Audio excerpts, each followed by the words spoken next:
This is the Minipops Junior, and in today's standards, it's an almost unbelievably limited little groove box that only makes about 5 weird but charming analog pops and fizzes.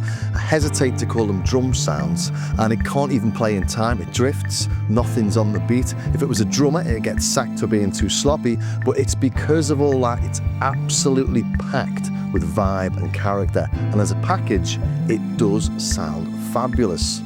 Which is why I spent hours meticulously sampling the different variations on the sound and capturing all its looseness in the highest resolution MIDI that I possibly could. And I've uploaded all of that to my Patreon page, so if you want to check that out, the link is in the description. And I did this because I've got a completely illogical, maybe pathological fondness for it because of what it represents to me personally. In my home city of Liverpool, back in 1979, Ian McCulloch, Will Sargent and Les Patterson formed a post-punk art house band.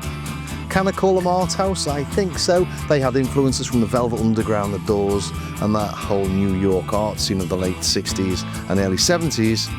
And they might have had influences, but what they didn't have yet was a drummer. So, enter Echo of Echo and the Bunnymen, possibly the only drum machine credited as being part of a band. Although, just to put the record straight, reputedly the band was named after Echo, the drum machine, but I know I'll get picked up if I leave it there, because while I was making this, I found this little clip. And it just had this list of names, didn't it? Yeah. That was on there, and there was the Daz Men, Glycerol on the Fan Extractors. Mona Lisa and the Grey Stones. Yeah. On the Bunnymen, we sort of ended up with that one. And when I met Ian McCulloch myself at a mate's party a few years back, I did ask him if Echo was the drum machine, and he said, yes. So that's good enough for me. So it seems it became part of the band rather than then being named after it, but I've massively digressed here. What I wanted to get round to was listening to this, and if you listen carefully to their first single, Pictures on My Wall, from 1979, which those quotes were talking about, you'll hear this.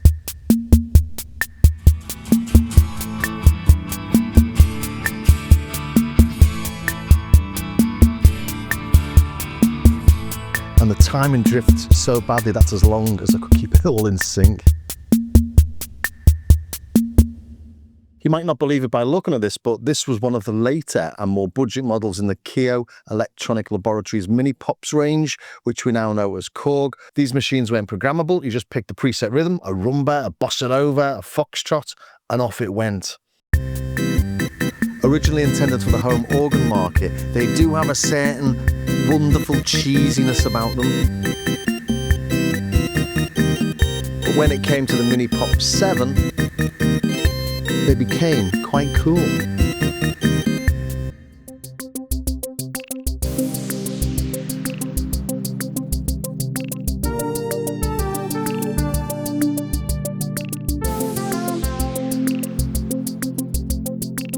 Here's the 10 patterns then.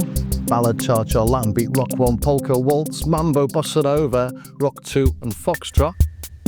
Just been listening to Latin beat. Go to bossa nova on the bottom row.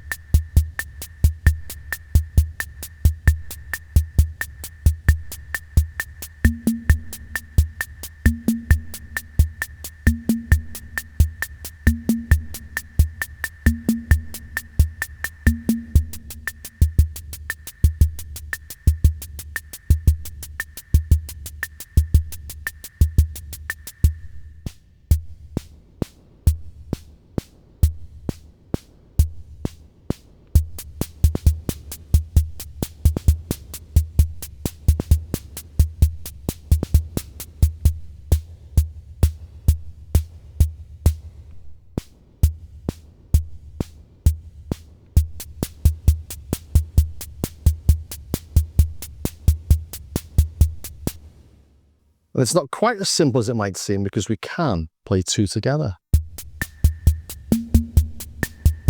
Hold them down, play 3 together, and play 4. Ah.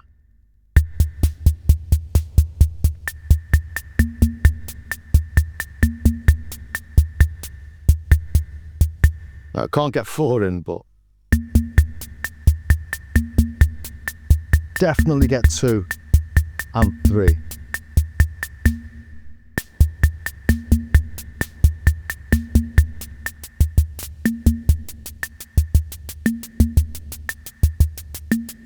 And if I bring you into Logic, just to show you quite how sort of shoddy it is in a way. So we're exactly on the bar there at 69.9040 beats a minute. Go to the next bar, we're slightly out, it's slightly quicker. Go to the next bar, it's quicker again.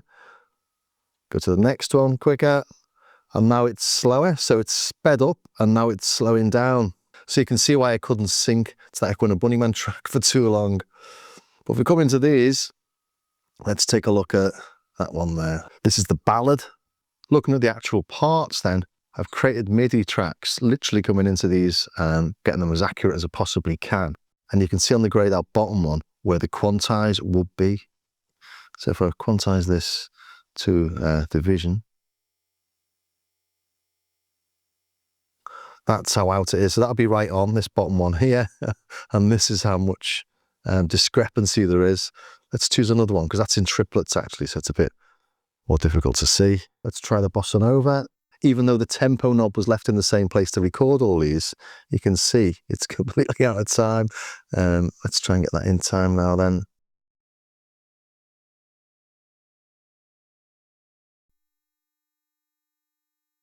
Okay, that's near enough. And once again, if we put the playhead on a division, you can see the bottom one in grey is where the quantized beat will be, and you can see where the actual beat is. Way out. They all seem a little bit sloppy, a little bit lazy, a little bit behind the beat, but not by the same amount for every trigger.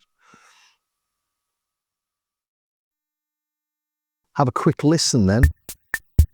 That's it, being sloppy and lazy. And this is the quantized one coming in.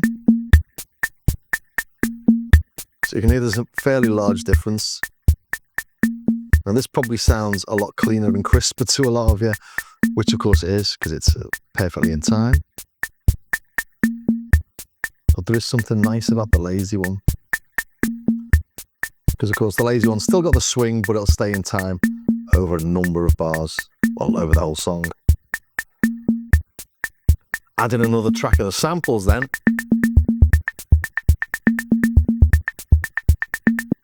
Pretty cool, isn't it? I love that actually. I think that sounds funky as.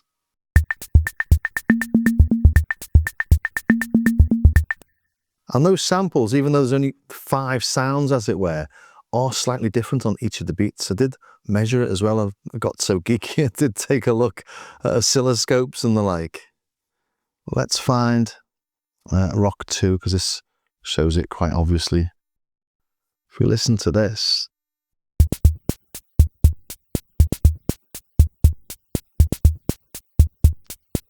that snare is different. This snare hit here and there are different. And that's the sample above. Just reduce the tempo again. There we go. So this hit and this hit are different. And you find it when listening to the kicks as well. The first kick and the second kick are slightly different. So when I sampled it, I sampled different kicks and different snares and the like, so I can get the exact feel, or as exact as you can in a DAW.